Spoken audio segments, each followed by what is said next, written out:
साथियों, अगर विश्वास करे तो हकीकत है और न करे तो कल्पना। और ऐसी ही एक जंग आस्था और विज्ञान के बीच बरसों से चली आ रही है। जिस चीज को धार्मिक लोग आस्था के नाम पर पूजते हैं, उसमें से बहुत सी चीजों का वैज्ञानिक तर्क दिया जाता है, लेकिन बहुत से विश्वास ऐसे हैं जिनके आगे विज्ञान ने भी घुटने टेक दिए हैं। साथियों, महाकाव्य रामायण या रामचरितमानस के बारे में हम सब भली भांति जानते हैं। रामायण के अनुसार लंका जाने के लिए भगवान राम ने वनवास के दौरान राम सेतु बनवाया था। क्या आपने कभी सोचा है कि समुद्र पर तैरते पत्थरों से कैसे राम सेतु बना होगा? साथियों, आज हम आपको बताएंगे कि राम सेतु सत्य है या काल्पनिक। अगर सत्य है तो इसके पीछे का विज्ञान क्या है। नमस्कार साथियों, एक बार फिर से स्वागत है आपका हिंदुइज्म मिस्ट्री में। साथियों, पवित्र हिंदू धर्म ग्रंथ रामायण की रचना महर्षि वाल्मीकि जी ने की थी, जिसमें राम जी के संपूर्ण जीवन का चरितार्थ वर्णन किया है।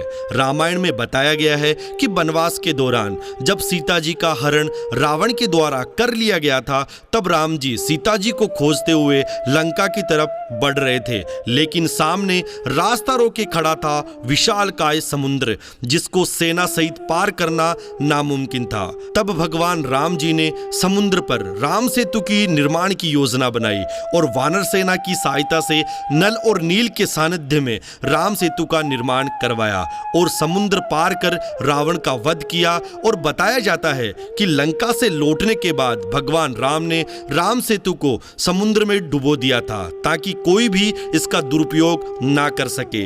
यह घटना युगों पहले की बताई जाती है। साथियों, सेतु का निर्माण करना सामान्य बात है, पर अचंभित करने वाली बात यह थी कि राम सेतु बनाने के लिए जिन पत्थरों का प्रयोग किया गया था वो पानी में तैर रहे थे, जबकि पत्थर की गुणवत्ता के अनुसार पत्थर पानी में डूब जाते हैं। संपूर्ण विश्व में एकमात्र राम सेतु ऐसा है जिसके पत्थर पानी में तैरते हैं, और आज भी ये पत्थर पानी में तैरते हुए देखे जाते हैं। सवाल ये उठता है कि पत्थर पानी में कैसे तैर सकते हैं, और तैरने वाले पत्थर कहीं और से लाए गए थे या वहीं के थे। इस संदर्भ में फिलहाल सरकार ने वहां स्थित चट्टानों और पत्थरों को बेचने पर रोक लगा रखी है। साथियों, जब तक वैज्ञानिकों ने राम सेतु की खोज नहीं की थी, तब तक रामायण में लिखी इस बात को काल्पनिक मानते थे, लेकिन जब इस पर खोज हुई तब विज्ञान इस बात में जुट गई कि कितने साल पुराने हैं और क्या इसे रामायण काल के दौरान बनाया गया था।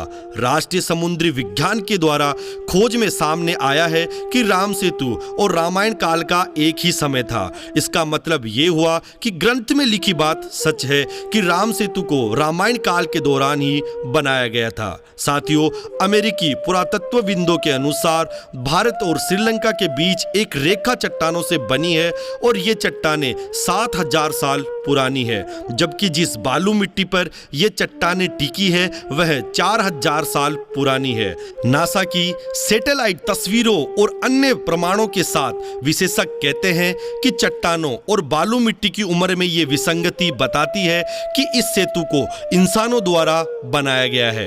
वैज्ञानिक कई सालों से इस पत्थर के रहस्य का शोध कर रहे थे, और उन्होंने दावा किया है कि राम सेतु बनाने के लिए जो पत्थर प्रयोग किए गए हैं उनको प्यूमाइंस स्टोन कहते हैं, और दावा किया जाता है कि ये पत्थर बेहद प्राचीन और अलग तरीके के हैं और कहीं और जगह से लाए गए हैं, जिनके छेद हैं और छेद के कारण ये स्पंजी आकार लेते हैं एवं छेद में हवा रहती है और इसका वजन अन्य पत्थरों के मुकाबले कम रहता है, जिस कारण से पानी में जल्दी नहीं डूबते हैं। यानी कि वैज्ञानिकों ने खुद ये माना है कि राम सेतु था। इससे यह सिद्ध होता है कि भगवान राम का अस्तित्व भी था और लंका जाने के लिए वानर सेना ने ही पुल बनाया था। और विचारणीय बात यह है कि रामायण काल में क्या इतना विज्ञान था जो तैरने वाले पत्थरों की जानकारी लोगों को थी, और ऐसे बहुत से रहस्यों से आज भी पर्दा नहीं उठ पाया है। राम सेतु के पत्थरों पर आज भी वैज्ञानिकों द्वारा बहुत सी खोजें की जा रही है, ताकि पानी पर तैरने वाले पत्थरों का ज्यादा से ज्यादा रहस्य जान सके। मित्रों, सोचने वाली बात यह है कि आधुनिक वैज्ञानिक युग में भी हिंदू धर्म में ऐसे रहस्य छिपे हुए हैं जिनका जवाब शायद आधुनिक विज्ञान के पास नहीं है। मित्रों, आशा करते हैं कि हमारे द्वारा दी गई जानकारी से आप सहमत होंगे। ऐसे ही रोचक विषयों के बारे में और अधिक जानकारी के लिए बने रहिए हिंदुइज्म मिस्ट्री के साथ। धन्यवाद। जय सिया राम।